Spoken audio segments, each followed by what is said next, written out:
ఏవండోయ్ పిన్ని గారు, ఎలా ఉన్నారు? ఈరోజు ఏం వండుకున్నారు మీ ఇంట్లో? మా ఇంట్లో అయితే మా ఆవిడ కుకుంబర్ పోహా చేసింది.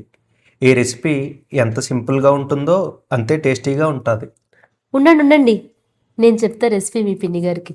ఒక పెద్ద సైజ్ కుకుంబర్ తీసుకుని బాగా వాష్ చేసి మొత్తం కోరుకున్నాక అందులో ఎక్సెస్ వాటర్ తీసేసి కుకుంబర్ని ఒక ప్లేట్లో వేసుకోండి.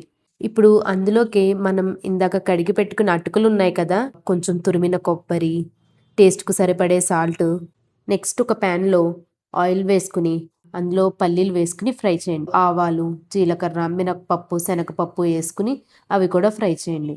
ఆ తర్వాత దాంట్లో కొంచెం తురిమిన అల్లం వేసుకుని పచ్చిమిర్చి, కరివేపాకు వేసుకుని ఒకసారి అంతా ఫ్రై అయ్యేలాగా బాగా కలుపుకోండి. ఇంగువ వేసుకుని ఒకసారి మళ్ళీ ఫ్రై చేసి ఇందాక మనం కలిపి పెట్టుకున్న అటుకుల మిశ్రమాన్ని తీసుకొచ్చి ఇందులో వేసి కలుపుకోండి.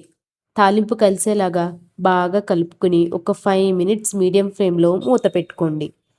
చూశారు కదా, ఇది కేవలం బ్రేక్ఫాస్ట్ మటుకే కాదు, ఉపవాసం విడిచిపెట్టేటప్పుడు తీసుకుంటే జీర్ణక్రియ మెరుగుపడుతుంది మరియు ఇన్స్టెంట్ ఎనర్జీ వస్తుంది. మీరు కూడా తప్పకుండా ఈ రెసిపీ ట్రై చేయండి.